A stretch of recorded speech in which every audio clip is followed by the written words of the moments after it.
Alors, c'est la première ronde. Vas-tu envoyer Todd Ewan sur Jeremy Roenick? M'as-tu passé pendant un beau innocent, moi, dans la Ligue nationale? M'a passé pour tout un beau innocent.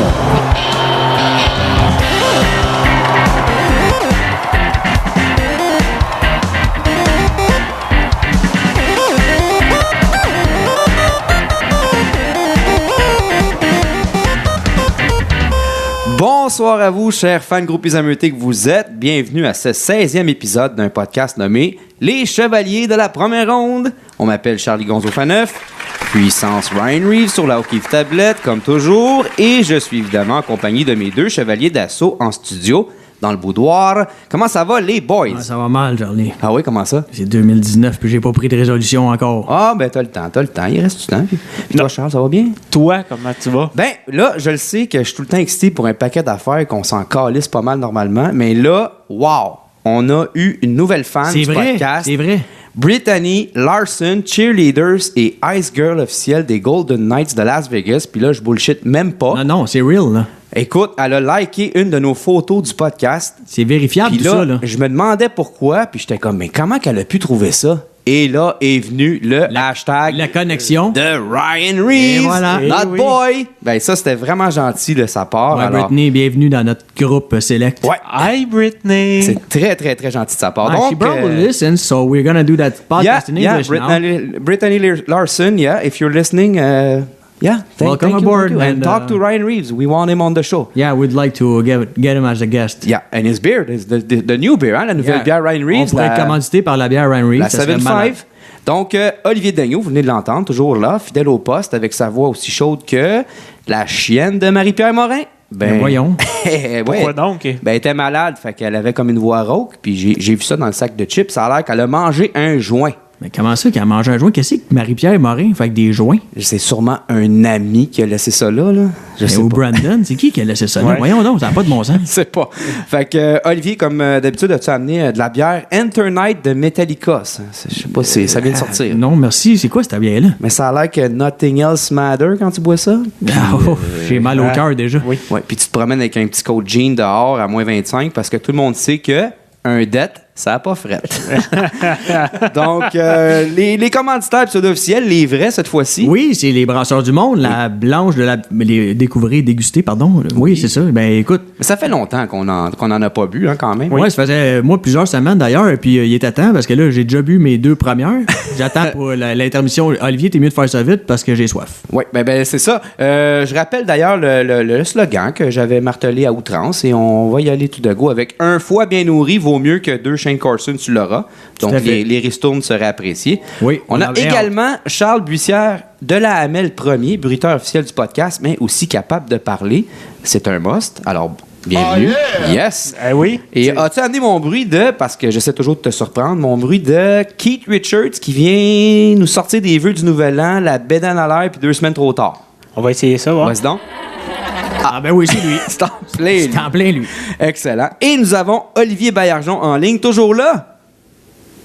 Toujours là. Yes. Bonjour à tous. Ben, Salut, bonsoir. Notre spécialiste attitré pour le football. Tu as quand même un sacré background à ce niveau-là. Ça ressemble à quoi, vite, de même? Ah, ben, le mien, Oui. comme joueur, comme entraîneur pendant plusieurs années. Voilà. Puis d'ailleurs, là, c'est ça, là, vous m'aviez pas invité avant. Je me suis dit, coudonc, peut-être qu'il m'aime plus. Puis là, mais là, finalement, là, j'ai été très touché de recevoir l'invitation pour être des vôtres aujourd'hui. Ben, nous autres... Parce que tu payais pas assez, c'est juste ça. Donc, On avant marche par enveloppe. Ben oui, c'est ça. Voilà. Avant de commencer, on va jouer au tout sauf fameux jeu des questions insipides, mais ô combien importantes. Vous êtes prêts, tout le monde? Tout à fait. Yes! Donc, hommage à Olivier Baillargeon parce qu'on va... ça va être les trucs sur lesquels il voudrait calissement mieux éviter de parier, céréales de sûr. Choix de réponse, donc, Tom Brady. On le sait. Ah oui, hein? Oui. Deuxième choix de réponse, c'est Alshon Jeffrey, qui serait sick comme jongleur de couteau dans un cirque. C'est triste. Ça serait peu probable. Ou Jerry Jones, qui a jamais molesté Deion Sanders, jamais, alors que les deux étaient bien lit. Alors, Olivier Daigneault. Ben moi, je dirais moi-même dans un concours de limbo au camping Saint-Madeleine. Ah, oui. Ah, c'est... Ne viens pas Non. te prendre contre moi. Non, Aucune chance. La souplesse est au rendez-vous. Ça apparaît pas de même, mais ça descend. Et du côté de Charles? Moi, de mon côté, je vais y aller avec quelque chose d'un peu plus sérieux, c'est-à-dire le fait que Kavis Reed va terminer la saison comme directeur général des Alouettes. Très peu de chances que ça se produise. Et du côté d'Olivier Baillargeon? Très bon choix pour Kavis Reed, mais moi, je n'apprendrai donc jamais, là. Ouais. Mais vous allez me voir venir. Tom Brady. Ben oui, c'est ça, hein. T'as parié contre lui en fin de semaine. Mon vlimeux. Encore une fois. Ouais, je le sais. Est-ce que tu vas parier contre lui la semaine prochaine? Ça reste à voir. À suivre. À suivre. Moi, je parierais pas mon vieux 2 piastres en papier sur le fait que mon foie va pas me lâcher bientôt, mais ça, c'est un autre histoire. Ou ma sécheuse, en tout cas. Prochaine question, puis je sais pas si tout le monde a vu ça, mais c'est Claire, elle est aussi connue sous le pseudonyme Instagram Dick Run Claire. C'est une jeune femme là, qui vit au New Jersey, puis c'est une grande adepte de course, puis c'est ça. Elle effectue des parcours assez particuliers parce que ça travaille les États-Unis. Ils sont en forme de pénis. Ben oui. Hein? Donc, dire pénis à la radio, c'est pas, ou en podcast, c'est pas toujours comme... Je savais pas qu'on était à la radio. Mais là, j'ai pas le choix. Hein? Je peux pas dire autre chose que ça. Donc, la question est simple. Avec quelle forme feriez-vous des trajets de course? Donc, les choix de réponse, c'est l'ancienne fistule anale de Olivier Daigneault, parce qu'on l'a gardé puis elle est dans le format licite dans un pot maçon, ou le visage de Max Domi, parce que moi, je la comprends pas, sa face. Il y a quelque chose qui marche pas. Je sais pas s'ils l'ont mis dans le micro-ondes 3 secondes pour faire un test. Là, mais trop. ou la courbe financière de Caroline Néron. Ouais, c'est ça. Tu descends une côte longtemps à la fin. OK. C'est pas drôle, ça. Je le sais, je l'aime en plus. Olivier Daigneault, ton choix. Ben moi, je vais continuer la tradition de Claire. Oui. J'ai commencé ce matin. J'ai fait un beau gros. Ah oui, OK. Ouais. Extra nerveux? Oui, bien sûr. C'est bien. OK. Du côté de Charles? Moi, je vais prendre la forme de trombone parce que pour ceux qui pensent que la Terre est plate, ils ont 2 chances de tomber en bas. Ah, c'est très bon. C'est un intellectuel, notre bruteur. T'es allé chez nous chercher ça loin. Et du côté d'Olivier Baillargeon? Moi, je vais prendre le parcours le plus court, s'il vous plaît. Le 40 verges. S'il vous plaît. OK, dernière question. Si tu avais un combat de rue style Fight Club à faire, qui aimerais-tu affronter? Donc, il y a Mike Tyson, mais pas dans son prime, genre plus aujourd'hui, puis je l'ai raide avec son weed. Ou Ryan Reeves avec les pieds attachés ensemble, puis les mains trempées dans vaseline. Ou la mère ordinaire Bianca Lompré dans son prime, c'est-à-dire quand François Mascotte faisait plus d'argent qu'elle. Du côté d'Olivier. Ça fait longtemps de ça. Oui, ça fait longtemps. Moi, je dirais Guillaume le métier vierge. Si je l'entends encore une autre fois dans une annonce d'Andé faire semblant de s'intéresser à l'autre qui y parle, je pense que je vais venir mauvais en esti. Ouais, ben fais attention parce que si tu te mets ami avec ou tu y parles une fois, ça a l'air que t'es pogné pour la vie. J'ai aucune chance, je sens qu'il y a un coup de pelle rouillé d'en face, c'est clair. Il va t'aimer quand même. Du côté de Charles? Moi, je vais prendre Obélix parce que puis c'est terminé. Ah, ben oui, c'est ça. Je chauffe pas longtemps, c'est fait. C'est fini. Et du côté d'Olivier Baillargeon? Je vais utiliser un genre de ricochet, mais je vais répondre à cette question-là par une des choix de réponse de la question précédente. Je vais dire Caroline Néron présentement. Excellent. Caroline Néron dans son prime. Ben oui, oui. C'est bon, ça. C'est excellent. Excellent. Donc, on vient de se chauffer l'ambiance bien comme il faut. Puis là, je parle pas de la fausse que je vous avais réchauffé le gooch avec ma vaseline spéciale à base de Tabasco et de Tiger Balm. Ça, c'est idéal pour le foie sibérien qui sévit. T'en mets sur les joues, puis sur le gooch. Et voilà. Hein, on avait eu bien du plaisir. Mais avant, évidemment, ce podcast vous est offert en format néo-cheap et la devise qui est de mise avec le néo-cheap est la suivante. Vous êtes prêts tout le monde?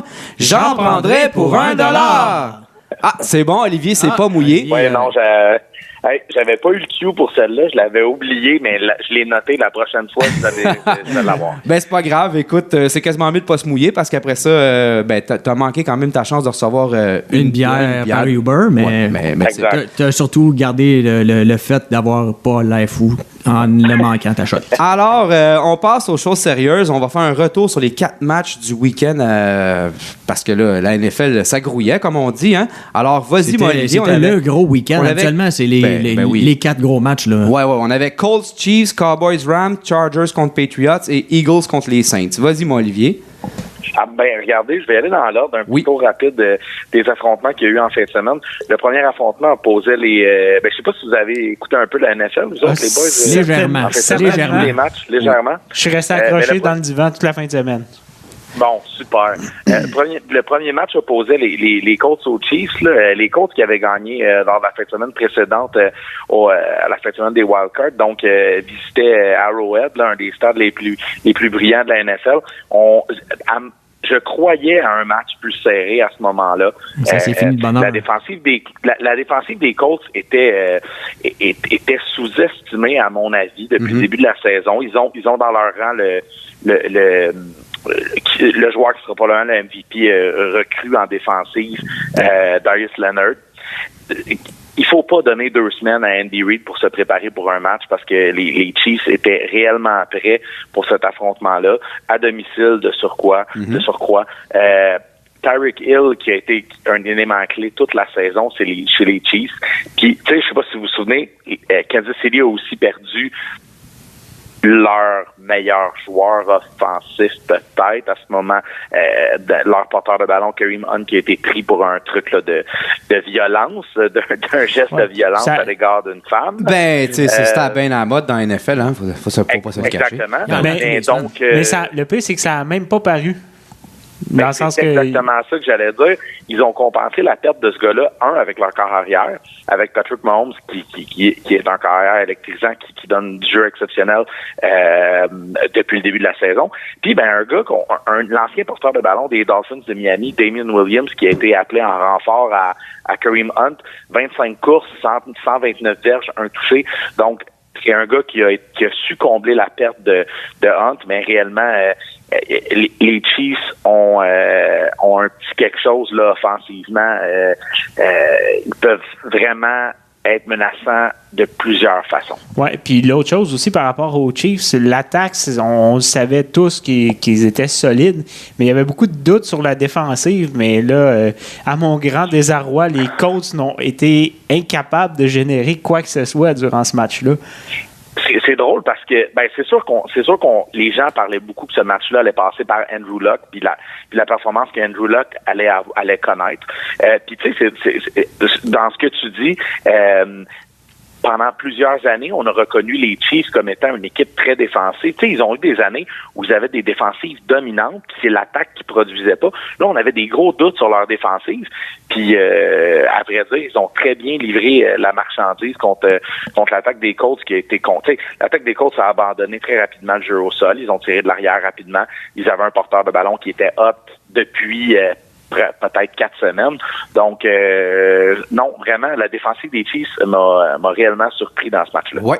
Et du côté Cowboys contre les Rams? Pour moi, les Cowboys, la semaine dernière, l'affrontement Cowboys et Seahawks, fallait vraiment choisir un gagnant. Là, malheureusement, c'était peut-être l'équipe qui avait moins le rapport là.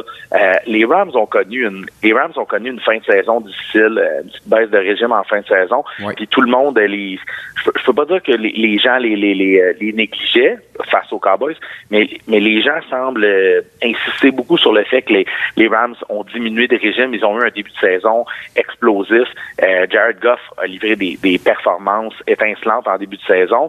Meilleur porteur de ballon de la NFL actuellement, Todd Gurley, qui joue probablement, qui joue assurément avec une blessure, puisque C.J. Anderson a porté le ballon plus souvent qu'autrement dans ce match-là. Tu sais, les Rams sont dans une situation où ils ont dominé en début de saison.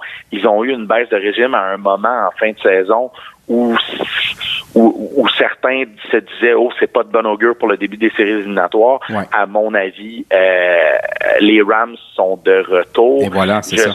J'espère que Todd Gurley va être en pleine forme la semaine prochaine, parce que sinon, ça va être à Jared Goff de démontrer son savoir-faire comme en début de saison. Mm-hmm. Ouais, mais encore là, même si Gurley n'est pas au sommet de son art la semaine prochaine, Anderson a montré qu'il était comme capable... Oui, c'est ça, Anderson. J'ai eu un doute sur le nom pendant une seconde.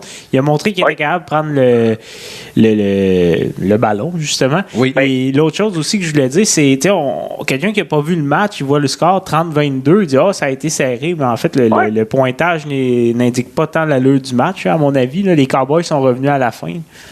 Il n'y a pas eu de match serré lors de la fin de semaine, si ce n'est que le dernier match. Puis je vais faire du pouce sur ce que tu dis encore une fois. La performance de C.J. Anderson et la ligne offensive des Rams menée par Andrew Whitworth, qui est un vétéran de plusieurs saisons dans la NFL. Les Rams la ligne offensive des Rams a tenu tête à un bon front défensif des Cowboys de Dallas. Donc oui, et Chargers contre les Patriots, là où tu as perdu de précieux dollars. Ben, j'apprendrai jamais là. Ouais, ben, bon, c'est la même chose pour moi. Mais il faut pas donner 2 semaines. C'est sûr qu'il faut pas donner 2 semaines de préparation à Bill Belichick. Ouais, je veux pas plusieurs choses dans ce match-là. C'est difficile de pas blâmer le coordonnateur défensif des Chargers, Gus Bradley, qui a joué sensiblement la même chose en défensive toute la saison cette année. C'est-à-dire 7 demi-défensifs sur le terrain et les Chargers jouent beaucoup de défensives de zone, souvent en couverture 3. Les Patriots ont exploité ça à merveille en début de match. Beaucoup de mouvements dans le champ arrière, des receveurs qui partent dans le champ arrière, justement, qui sortent dans les zones courtes rapprochées dans le flat, si vous voulez, pour recevoir des passes courtes. James White a eu 15 réceptions lors de ce match-là. James White est un porteur de ballon. Les Patriots à Foxborough contre des Chargers qui, mon Dieu, peut-être qui étaient surestimés malheureusement, mais je dois dire que jamais je n'apprendrai. C'est toujours une mauvaise idée de gager contre Tom Brady.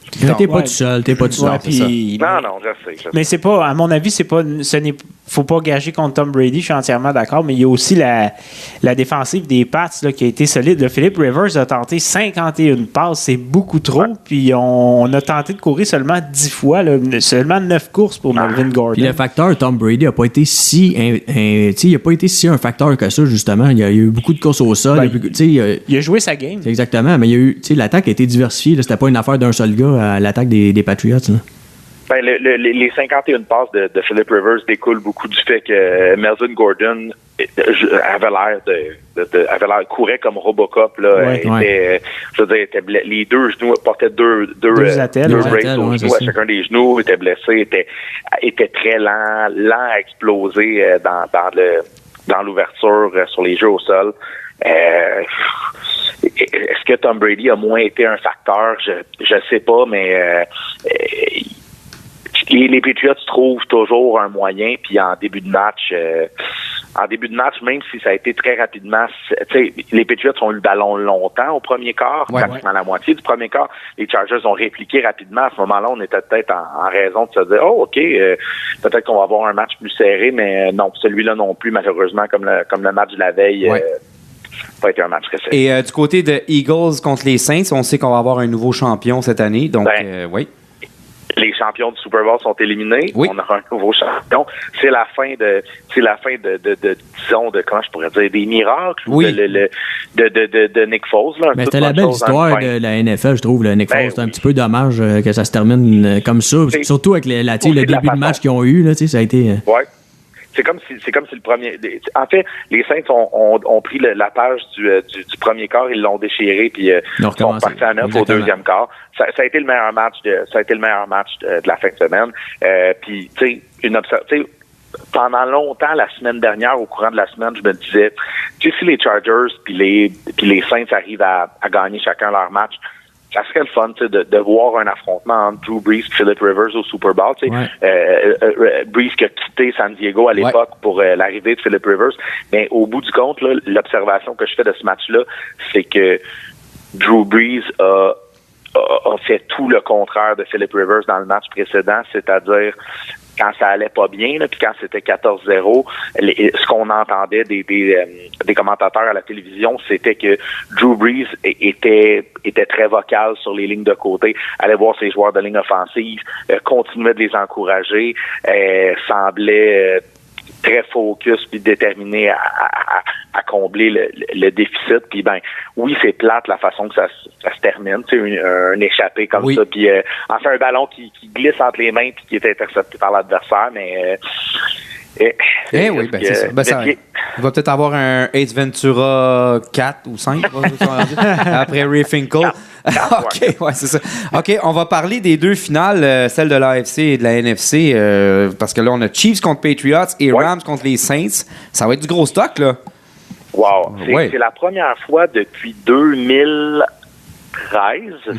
Oui, c'est la première fois depuis 2013 que les seeds 1 et 2 s'affrontent des deux côtés. Donc c'est la première fois que les favoris de chaque conférence s'affrontent depuis 2013. D'un côté, comme tu l'as dit là, dans la AFC, les Patriots sont en visite à Arrowhead. J'ai vu passer ça aujourd'hui, puis je l'ai pas. Ça m'a frappé, mais je veux pas m'avancer sur le chiffre, mais j'ai semblé voir que les conditions météo à Kansas City dimanche prochain, on annonçait une température froide, pas de neige, mais tu sais, froide comme jamais enregistrée pour un match des séries. Je pense que c'est 10 degrés Fahrenheit. Wow, je sais pas si exact. Fait que je sais pas si c'est ça que j'ai vu. En Celsius, il annonce moins 10 et du soleil à Kansas City en ce moment-là, selon les prédictions actuelles. C'est vrai? Oui, j'ai utilisé Google. Donc, ça va être un froid assez rare, là. Exact. Ouais. Là, je l'ai dit tantôt, là, ne pas gager contre Tom Brady. Uh-huh. Lui, c'est le genre de conditions qu'il est habitué de jouer. De toute façon, Tom Brady, là, à Boston... Oui, maintenant. Les REER, oui. Je suis tiraillé, mais à ce moment-ci, je trouve ça difficile de me prononcer, mais j'ai l'impression que je pourrais me revirer de côté puis de dire, OK, j'y vais avec avec la gang de Brady, puis de me retrouver encore une fois devant un cuisant revers puis que les Chiefs passent. Ouais. Mais savez-vous quoi? Les Patriots vont gagner à Kansas City dimanche. Ça m'intéresse. Je suis pas tout à fait convaincu. Les Pats, cette année, ont eu beaucoup de difficultés sur la route. Oui, mais ils ont vaincu Kansas City quand même cette année. Oui. Mais sur le dernier jeu du match. Ouais. En plus.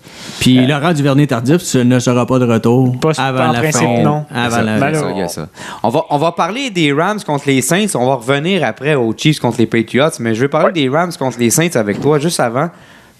Parce que on sait que Charles, Charles nous avait fait une chronique sur Drew Brees. Ouais. Puis là, il est aux portes, là. Hein? Oui, ce que je disais, ça semble vouloir se réaliser, là. Drew Brees est clairement un Hall of Famer, là.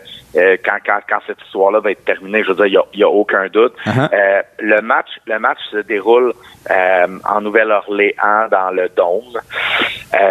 Le son va être, le bruit va être incroyable. Je crois encore une fois. Tu sais, dans un monde comme ça, là, tout peut pas être parfait. J'ai feeling que ça va être les deux équipes qui visitent qui vont gagner le match la fin de semaine prochaine. Donc, les Rams vont aller vaincre les Saints en Nouvelle-Orléans. Si Gurley est en santé et que les Saints décident quand même de jouer un peu de la même façon qu'ils ont fait contre les Cowboys, tu sais, Jared Goff a montré tellement des belles choses en début de saison.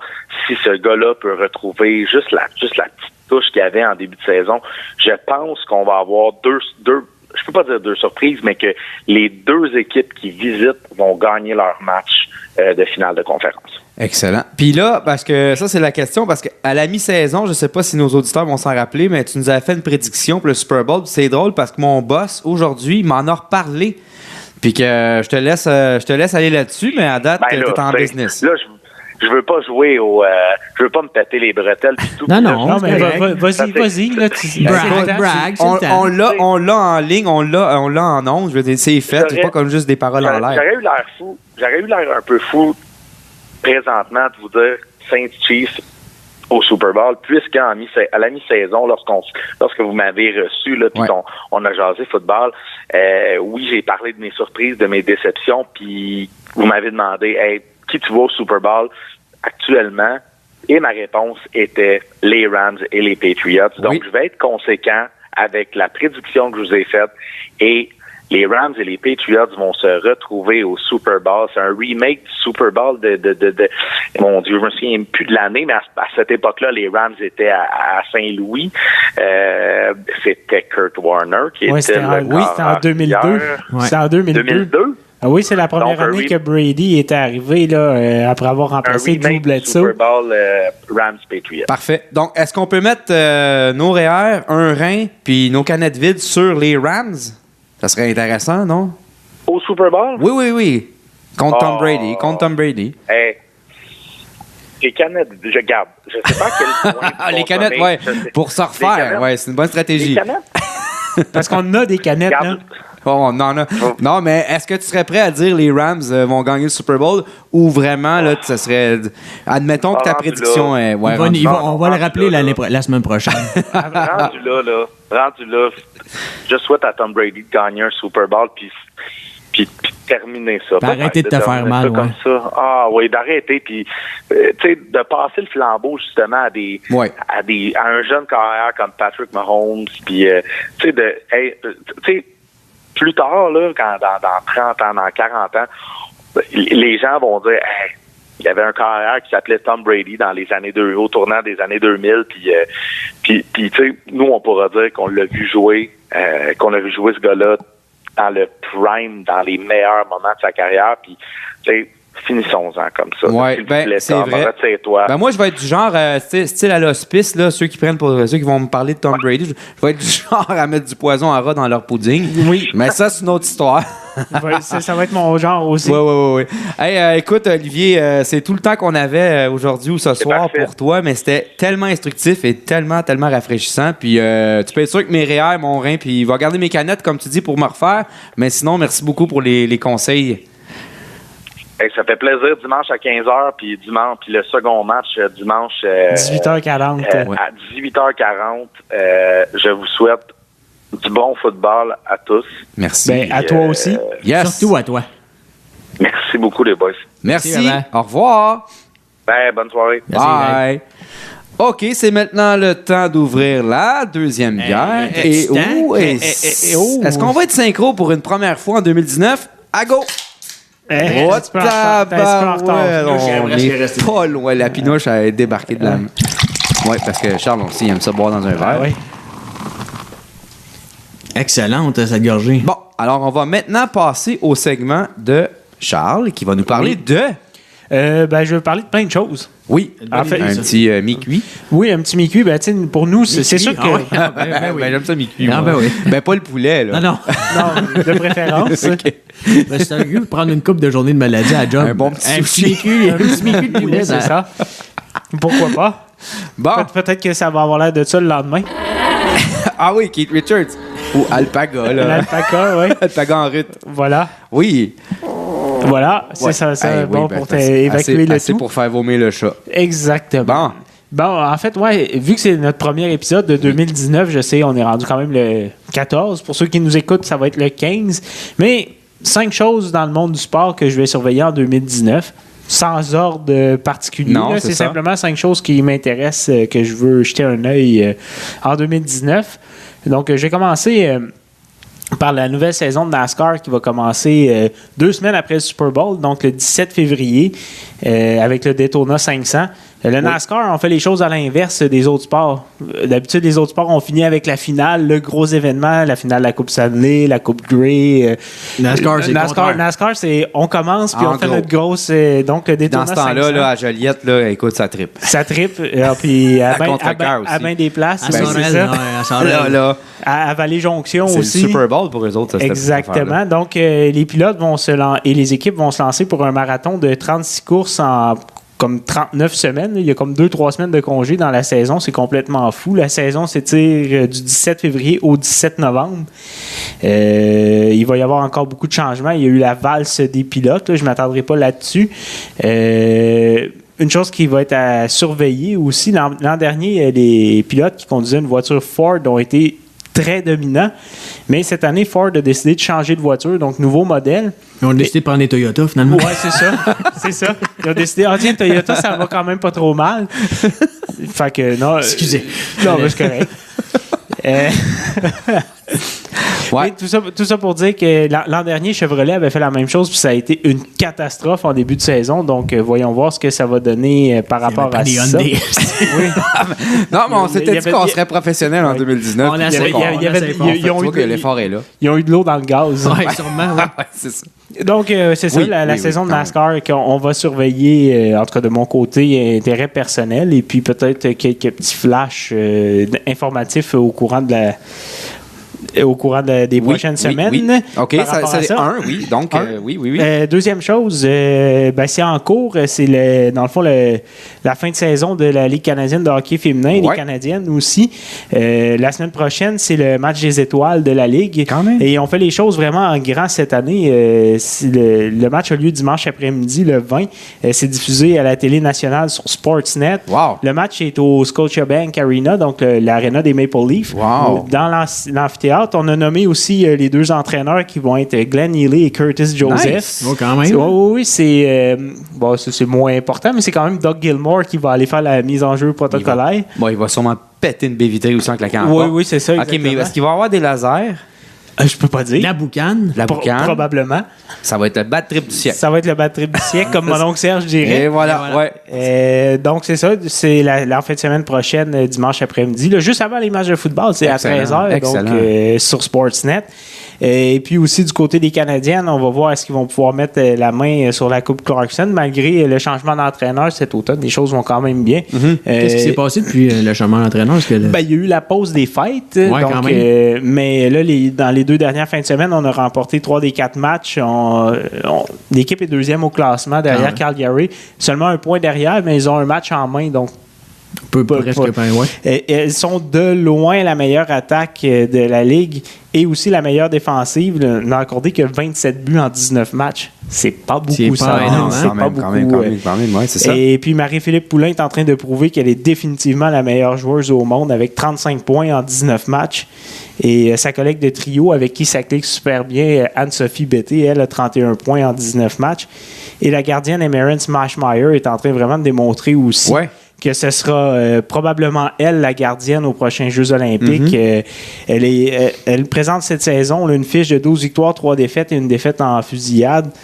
3 blanchissages, 1,56 et 930 de pourcentage d'efficacité.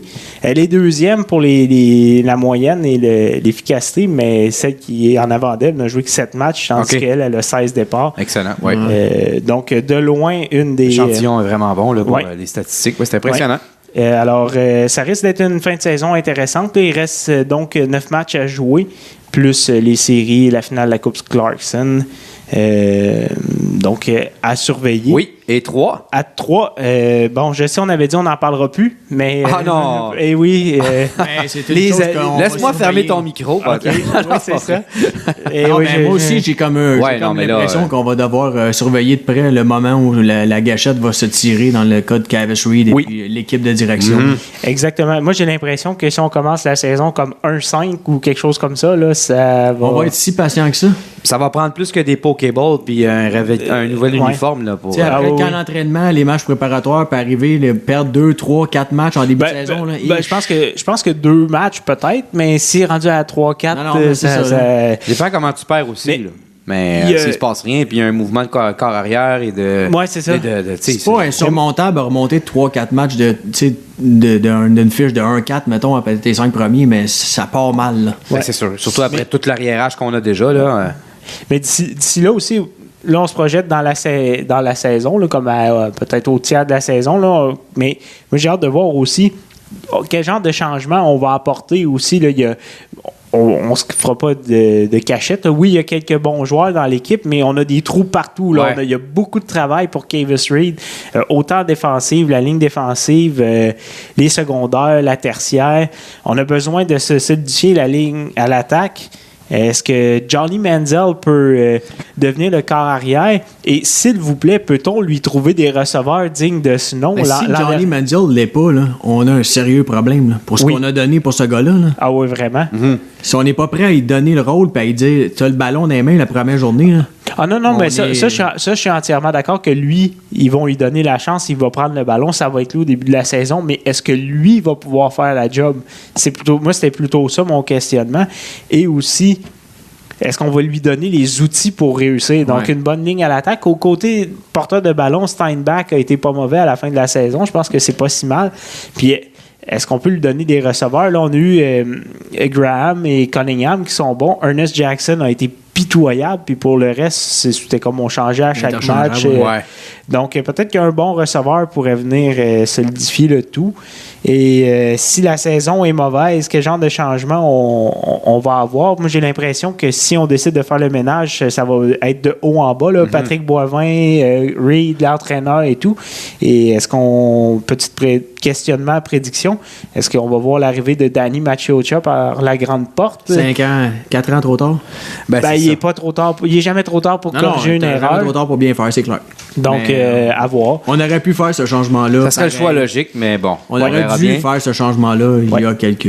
Oui, et autre chose, oui. Avant de passer au numéro 4, je vais donner mon bonus tout de suite. Bonus, j'aime ça, les bonus. Oui, parce qu'en fait, j'ai pas l'impression que ça va débloquer ou qu'on va avoir... Pétanque full contact ou non, même pas? Bonus numéro 2 OK, c'est bon. OK, excellent. C'est bon. En fait, le dossier des expos retour du baseball à Montréal, je pense pas qu'en 2019, on va nous annoncer qu'on va avoir une équipe. Mais par contre, de voir le dossier évoluer, je vais jeter un œil là-dessus en 2019. On en parle beaucoup, pareil. On en parle trop pour qu'il se passe rien. On va recevoir un spécialiste en la matière durant les prochaines semaines. Ah, excellent. Alors, ça, c'est certain. On va pouvoir en parler. Un petit teaser. Oui, j'ai encore des cachettes. Donc, ensuite, là, on passe au numéro 4. Les Canadiens. Oui, notre équipe de Montréal, les Canadiens. Soyons honnêtes, ils nous ont vraiment surpris cette saison. Une saison qui va être intéressante à suivre. Exactement. Est-ce qu'on va pouvoir faire les séries? Est-ce que Bergevin va être tenté d'aller chercher du renfort, soit un défenseur gauche, de l'aide pour le jeu de puissance qui est complètement lamentable? On sait qu'il aurait dit lors de son bilan de mi-saison qu'il n'allait pas sacrifier l'avenir de son équipe. Exact. C'est la même chose que Félix Desjardins nous avait dit en ondes. Tout échange qui sacrifiait l'avenir du Canadien était à proscrire, pardonnez-moi. Donner un de tes jeunes pour aller chercher un vétéran, c'est pas une bonne idée. La seule façon que, personnellement, je pourrais voir qu'on pourrait sacrifier l'avenir, c'est qu'on irait chercher un joueur qui a établi à 23, 24, 25 ans, qu'on sait qu'on peut signer pendant 4-5 ans. Ouais. Donc, tu sais, on sacrifie pas il nous manque un défenseur, ça, on est d'accord. Ouais. Présentement, il nous manque également peut-être un marqueur naturel, ce qu'on appelle un sniper, qu'on n'a pas. Il y a des gens qui nous parlaient de Mark Stone. Kanyemi, c'est un sniper. Oui, c'est ça, exactement. C'est qu'il faut être patient. Il faut être patient, là. On est là. Oui, mais tu sais, s'il réussit à aller faire un échange un peu à la Jeff Petrie, tu as un choix de deuxième ronde, tu amènes un gars. T'sais. Oui, exact. C'est le genre d'échange qu'on pourrait voir arriver avec les Canadiens, on pourrait accepter. Exact. Mais tu sais, j'irais pas, parce que on voit souvent ça à la date limite des échanges, de donner un bon espoir avec un choix de pêchage pour aller chercher comme un gros joueur de location. Ou tu donnes un premier choix pour Ryan Reeves pour aller chercher du caractère. Ça passe. Ça passe. C'est clair que ça passe.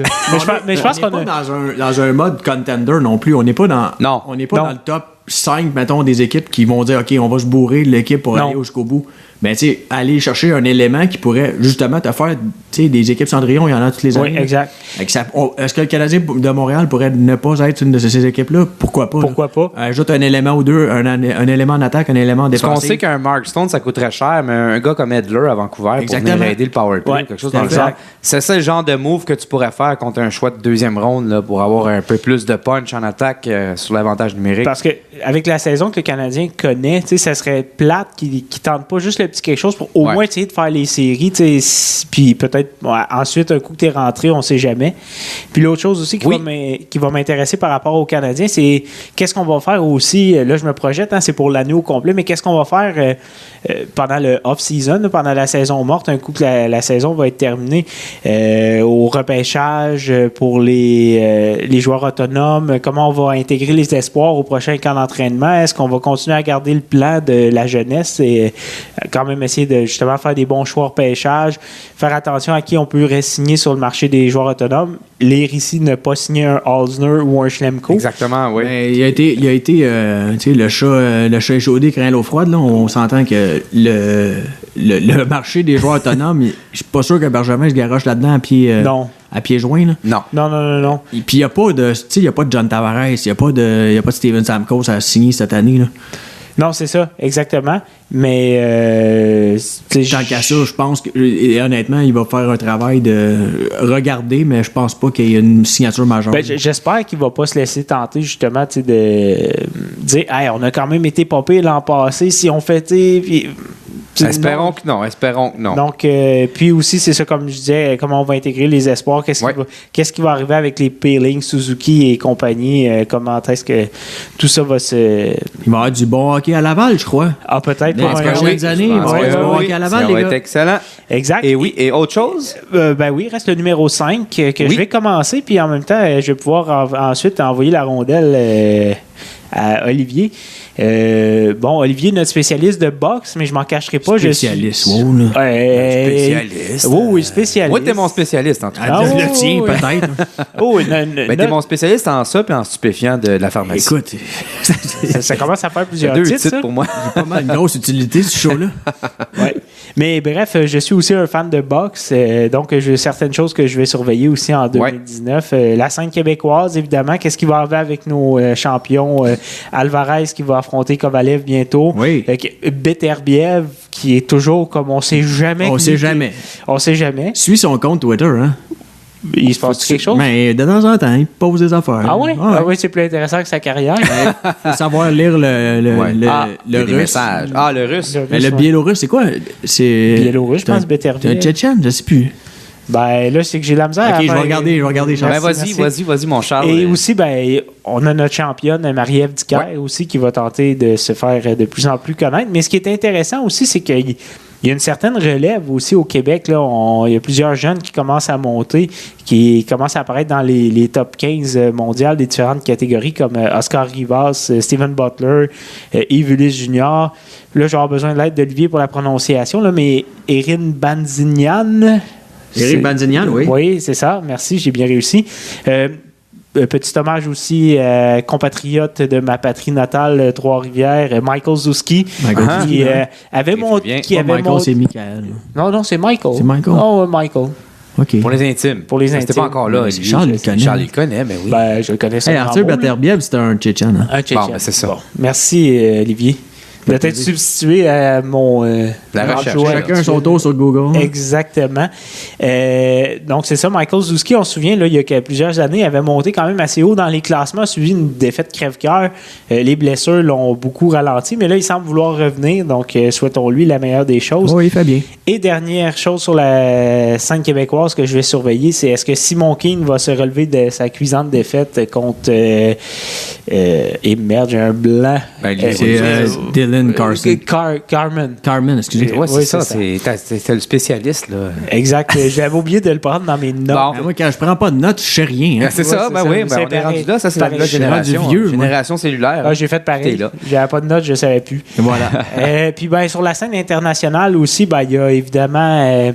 Canelo Alvarez avec son contrat extraordinaire avec DAZN qui sera sur son chemin. Va-t-il continuer dans les 168? Va-t-il retourner à 160?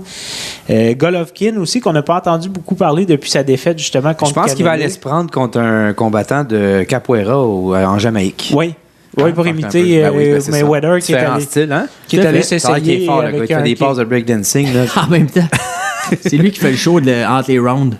En plus. C'est ça, ouais, c'est ça. Il n'y a pas de ring girl là-bas. C'est lui tout le long. C'est du capoeira tout le long. C'est correct, ça. Du côté des poids lourds aussi, est-ce qu'on va voir enfin Deontay Wilder affronter Anthony Joshua? Ça, j'aimerais bien que ça... Ça fait des années qu'on en parle. Oui. Peut-être que Wilder va pouvoir tenter le punch comme il a tenté sur la mascotte. Ça serait incroyable. Sinon, on va voir débarquer... J'avais oublié ce moment d'anthologie. On va peut-être voir débarquer Ric Flair, hein? Ah oui. Avec un poulain ou quelque chose. Là, il est prêt à faire sa petite danse aussi. Et est-ce que une autre chose aussi, qui sera le prochain à se faire démolir par Lomachenko? Ça, c'est une des choses que je vais surveiller. Et dernière chose, je fais un rewind. Je n'ai pas parlé, c'était volontaire pendant la scène québécoise que je voulais surveiller. Mais David Lemieux, qu'est-ce que l'avenir lui réserve? Va-t-il finalement grimper chez les 168 livres? Va-t-il tenter de trouver une recette miracle pour les coupes de poids puis rester à 160 livres. Bref, je n'en sais trop rien, mais je suis vraiment intéressé de voir ce qui va arriver avec lui parce que soyons honnêtes, malgré ses quelques déboires là, avec les pesées, ça reste un des meilleurs boxeurs. Il est encore quand même considéré comme un des meilleurs dans sa catégorie. Donc, ça va être intéressant de voir ce qui s'en vient pour lui cette année. Et je pense qu'Olivier a... Là, t'as plus de notes? Non, c'est pour ça que là, j'envoie ça. Ben là, parle-nous le thème, parce qu'Olivier, lui, vu que c'est un spécialiste en boxe... Ouais, c'est fort. Oui, c'est fort. Toi, t'as essayé de parler de boxe, mais Olivier, c'est un spécialiste, fait qu'il y a un thème, tu sais. Ouais, toi, t'as parlé de plein d'affaires, fait que t'avais pas de thème. Ben, ça a été trop compliqué de changer de thème à chaque... C'est toi qui payes sur le piton, de toute façon. Hein. Ouais, mais j'ai pas assez de main. Non, c'est ça. Mets-nous ça un petit peu plus fort, là. Un petit peu plus juste fort. une petite coche, là, pour ça. Hein? C'est un thème de spécialiste. Oui, monsieur. Bon. OK. Tu parlais de David Lemieux. Ouais. Moi, j'appelle plus ça un boxeur local quand on est rendu à son niveau. Là. Non, mais c'est un Québécois. C'est un Québécois, mais on parle de scène internationale dans son cas parce qu'il va pas se battre contre Ticlin Joachim. Ça va. Mais Ticlin Joachim a encore une bonne droite, par exemple. Il a déjà perdu contre Ticlin Joachim. Non, mais je parlais pas de Tijoa. Je parlais de Ticlin Joachim. Excuse-moi, j'avais mal compris. De Saint-Georges-de-Beauce. Ouais, la cité de Beauport. C'est ça, exactement. Alors, on est en train de faire le tour du Québec en soi. C'est international et c'est leçons local. de géographie. Tout à fait. On parlait de Lemieux qui était. Son sort est intimement lié à Canelo Alvarez. Mon sujet était plus tourné vers Canelo, mais c'est correct que t'en parles parce que effectivement, le Canelo avec son méga contrat de 365 millions qu'on disait. Oui, pour 11 combats. 11 combats, mais là, il y en a déjà un de fait. Fait que là, il est rendu à 325, j'imagine. C'est malade. Qu'est-ce qui va arriver s'il perd? Ben, il va Deux en avoir... fois de suite. Non, il va toujours... Une valeur sûre. Hein? Ça va dépendre Canelo perd 2 fois mais de là, suite. c'est parce que, tu sais, je veux juste dire... Ça va dépendre comment il va perdre aussi. C'est un contrat de 11 combats. 11 combats. Incroyable. Mais il y a 28 ans, Alvarez. Je sais. Il va 11 combats. Puis c'est un Mexicain, là. Lui, c'est pas... c'est ça, il est habitué, là, de... Tu sais, se battre 4 fois par année, c'est pas un problème. Exactement. Là. C'est un combat de 11 combats. 3 ans, c'est fini, cette histoire-là. Il a 31 ans, puis il m'a signé un autre contrat de 12. Ah ouais, amène-en les projets. Ça lui fait 33,18 millions par combat. Bon, ben voilà. Moyenne, voilà. Fait qu'il a battu Rocky Fielding. Ouais. Et puis là, la question se pose. Ceux qui ont lu mon article la semaine dernière, posté sur lapremiereronde.com, l'excellent blog sportif que vous devriez tous lire. Je parlais est-ce que le prochain adversaire de Canelo Alvarez pourrait être David Lemieux dans un catchweight encore, parce qu'on sait qu'Alvarez est champion des a battu Golovkin à 160 livres. Là, il y avait la ceinture de 168 livres de Rocky Fielding qui était à l'enjeu lors du combat, qui a remporté aisément. Fait que là, il est rendu un champion dans 2 catégories de poids. Et on sait, comme Charles l'a dit si bien, que David a de la misère à faire le poids à 160. C'est pas la première fois qu'il y a des déboires avec ça. Ça ramasse avec peut-être l'envie d'aller se chercher une petite ceinture face à Canelo Alvarez à 168. Il faudrait d'abord le battre, là. Oui, le petit embûche qu'il y a dans le protocole. Oui, c'est ça, le nœud dans la... Et voilà. Puis sinon, ben écoute, il y a d'autres adversaires potentiels. Surtout, c'est la catégorie des 160 livres, il y a beaucoup, beaucoup d'argent parce qu'il y a beaucoup, beaucoup de beaux combats à avoir. Fait que là, on peut faire un countdown des adversaires potentiels d'Alvarez. La seule défaite d'Alvarez en carrière, c'était contre Floyd Mayweather. Et voilà. Floyd Mayweather qui s'est battu le 1er janvier. Avez-vous vu ça? Ah oui, contre un Japonais. C'était beau. Ben, en fait, on va résumer le combat. Ouais, c'était une comédie, hein, plus que d'autres choses. C'était supposément champion de kickboxer, qui était probablement la meilleure invention depuis le pain tranché en kickboxing. Je pense que même Charlie Chaplin n'a jamais fait autant de fait que c'était... Rendu là, moi, à sa place, j'aurais kické quelque chose, là, parce que là... Ah oui. Il aurait dû essayer de lancer un coup de pied. Il a kické son orgueil, en tout cas. Ça, c'est sûr et certain. Et là. Fait que Floyd Mayweather qui revient dans les discussions, encore une fois, on parle d'un combat contre Pacquiao, qui ont le même âge, le méga combat qui a eu lieu en 2015 qu'on attendait tant, puis qui a finalement été un petit peu... trop tard. Un peu trop tard, puis nanana, puis... Mais là, un autre rematch, le monde paierait-tu? Oui, c'est sûr, le monde paierait, puis effectivement, ça pourrait être intéressant. Puis on parle de Canelo Alvarez qui pourrait justement tenter de venger sa défaite contre Floyd Mayweather qui pourrait... Ça serait intéressant. Ça, j'haïrais pas ça. Ouais, ça, je prendrais ça aussi. Mais ça serait-tu un autre combat frustrant? Fort probablement, mais Floyd n'a pas changé. Oui, puis plus il va vieillir, puis plus il va utiliser cette la défensive comme principale arme. Et voilà. Ben là, 50 victoires, ça fonctionne encore. Ouais. Ah oui, non, on peut pas le blâmer pour ça. Là. Et comme tu as mentionné, Gennady Golovkin aussi, qui pourrait, encore une fois, on a assisté à 2 combats assez épiques. Là. J'ai écouté les 2, ces combats-là, avec vous, les boys. Mais tout était parti, excuse, là, mais les 2, je les ai écoutés avec Charles, puis c'était 2 combats d'anthologie, c'était vraiment 2 excellents combats. Pourquoi pas un 3e? Moi, je dis oui. Pourquoi pas un 4e? Certainement. Oui, bonne idée, ça. Pourquoi pas, hein? Ben, pourquoi pas? Ben, justement. Back à back. Back à back. Le même soir. Non, mais les possibilités sont là. Puis, on se rappelle, la dernière fois, il y avait quand même eu un tumulte sur la décision des arbitres aussi. Tumulte, oui, effectivement. C'était un petit peu... Là, c'était serré. C'était serré. Oui. Mais comme le premier l'a été, ça a été un match nul. Tu sais, dépendamment comment le jeu se sent ce soir-là. Ben, il y a ça, hein. Mais il y avait eu, par contre, il y avait eu quand même plus une controverse au premier sur le nul. Qui semblait être une victoire plus de Golovkin. Oui, exactement, qu'au deuxième combat, la victoire d'Alvarez, c'était serré, mais il y a eu moins de controverses après. Si on regarde, il y avait une juge au premier combat qui avait comme complètement dans le champ, ce qui avait fait que ça avait été une nulle. Mais c'était une juge complètement incompétente aussi, là, qui avait été impliquée dans plusieurs fois qu'elle avait rendu des mauvaises cartes. Qu'on n'a pas revu, je crois, depuis quelques temps. Je pense pas qu'on va la revoir non plus. Enfin, bref, est-ce qu'on voudrait un combat Golovkin-Alvarez? Est-ce qu'il va y arriver un combat Golovkin-Alvarez bientôt? Oui. Je crois que oui. Excellent. Ensuite, il y a Daniel Jacobs aussi, qui est un prétendant à la couronne d'Alvarez, qui est un autre dur client qui pourrait donner du fil à retordre. C'est un qui a donné beaucoup de fil à retordre à Triple G, justement, qui a amené Triple G à la... Je pense que c'était la première fois que quelqu'un ne se faisait pas knocker dans un combat contre Golovkin, si ma mémoire est bonne. Puis, rafraîchis-moi la mémoire, mais ce fameux Daniel Jacobs, là, est-ce que c'est le même Daniel Jacobs qui avait battu Joachim Alcine? Effectivement. Oui, c'est encore le même. C'est ce que j'étais pas convaincu, mais... Demetrius Andrade aussi, qui est un autre qui pourrait passer dans les griffes du Mexicain. Il y a Jamie Munguia aussi, mais ça, c'est encore... On parle peut-être pas probablement dans l'année à venir, pas en 2019, là, mais probablement, il est encore jeune. Il est jeune, oui. Et puis lui, il a de la place pour mettre quelques livres sur sa charpente. Oui, effectivement. Le tombeur de tombeur de David Lemieux, Billy Joe Saunders aussi, qui pourrait être un adversaire potentiel. Kell Brook, qui pourrait être un autre, qui pourrait se mesurer on part dans les 3 prochaines années. Oui. Dans les 10 combats qui restent, là. Et puis, il y a bien sûr David Lemieux qui revient régulièrement comme adversaire potentiel à Alvarez. Alors, en 2019, d'après moi, ça va être 2, si c'est pas 3 combats d'Alvarez qui vont se produire sur le DAZN. On peut s'abonner à 9,99 par mois, je pense que ça vaut la peine. Tu payes pour le prix à peu près d'un pay-per-view ou 2 par année. Ça vaut la peine. Puis DAZN aussi, ici au Canada, ben là, la saison est presque finie, mais on donne accès à tous les matchs de la NFL aussi.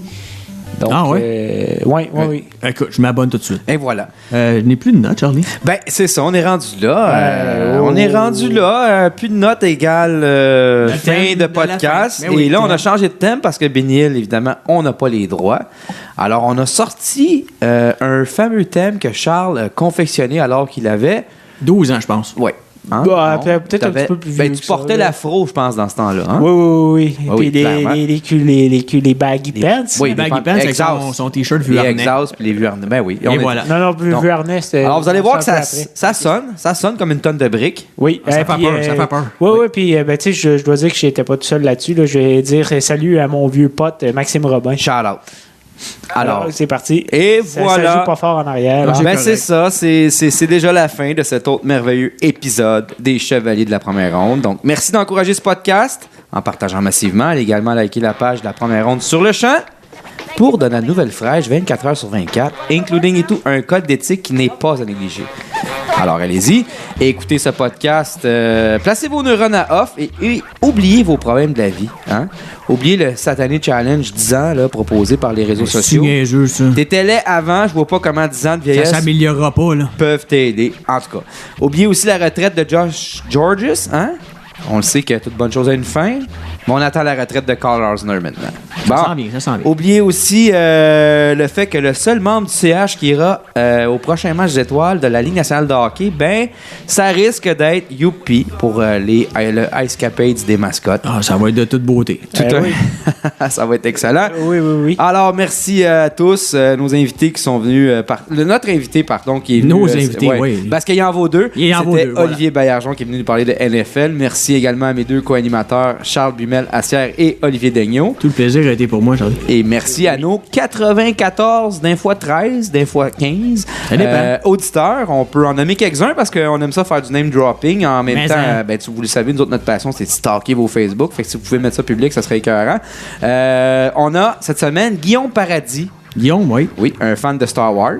Entre autres. Il y a un petit bébé qui joue du drum. Ah oui. Il est propriétaire d'un bambin qui a l'air d'apprécier les bonnes choses de la vie. Là, le Père Noël, le drum, toutes ces affaires-là. Conseil, profitez-en pendant que c'est un bambin parce qu'à un moment donné, il va être ado, fait que le drum... Ça va bûcher pas mal plus. Hein. Risque de bûcher pas mal plus.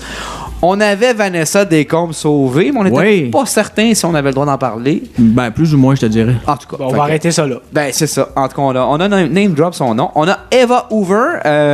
Eva, elle nous a fait un catch parce qu'il y avait une mention, c'était marqué Visit my naked photo in bio. Ouais. Puis là, je suis allé voir, puis c'était pas elle, pas en tout. Non, pas du tout. Ah, non. Tu fais t'avoir. Exactement. Donc, Eva, t'es pas gentille. Pas fun. On a Lynn Proulx. Ça, c'est excellent. C'est une agente administrative spécialiste de sucre à la crème. Elle a remporté le prix Super Mamie. Oui, tout à fait, bien sûr. Son diplôme. Puis, le genre, il faut le faire suivre. Là. Elle avait beaucoup de questionnements là, sur des grands enjeux de la vie, comme garder la mention de Dieu dans l'hymne national. Oui, ça, c'est important, ça. Quand même. Puis Lynn s'était demandé aussi si notre bœuf haché était halal. Hey, je me demandais ça, moi, le bœuf haché, là, c'est-tu halal, ça? Ça a l'air qu'il y a du porc dedans. Mais va donc te coucher, toi. Fait que c'est pas... Hein? Fait que prends pas de chance. Non. Hey, c'est ça. Et évidemment, en tant que fan qui écoute le podcast, on a Ryan Reeves et Brittany Larson. Ben oui. Alors, merci d'avoir encouragé ce podcast et n'oubliez pas de l'écouter avec une bonne tisane au crack. Merci beaucoup. Pump that shit up, Charles. Au revoir.